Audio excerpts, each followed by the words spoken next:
Hi everyone. ঈদের আগের দিন মামি মামাতো ভাই বোনেরা এসেছিল আমাদের বাসায় ঘুরতে। ওরা বলছিল যে জামালপুরে তেমন একটা ওদের ঘোরা হয়নি, তাই আমরা সকাল সকাল ব্রেকফাস্ট করতে বের হয়ে গেলাম সবাই মিলে। সাথে আমার আন্টি ছিল আর আমার বাকি 2 বোন। আমরা সকাল 8টার দিকে রওনা দিতে চেয়েছিলাম, কিন্তু আমাদের রওনা দিতে দিতে 9টা বেজে যায়। আসলে যখন সবাই মিলে আমরা রেডি হয়ে বের হই তখন টাইমটা ঠিকঠাক ভাবে মেনটেন করা হয় না।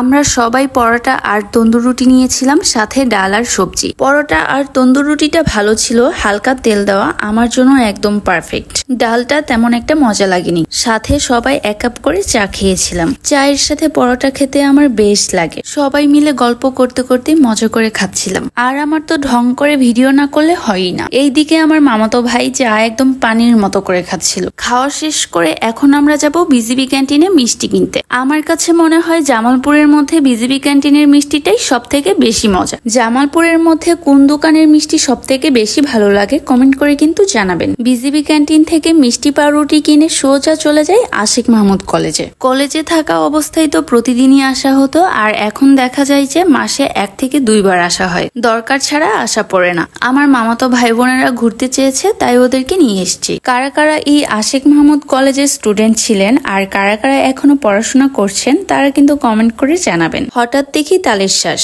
সেখান থেকে তালের শ্বাস পার্সেল নিয়ে আসার সময় একটা আইসক্রিম কিনে খেতে খেতে বাসায় চলে আসি। আল্লাহ হাফেজ।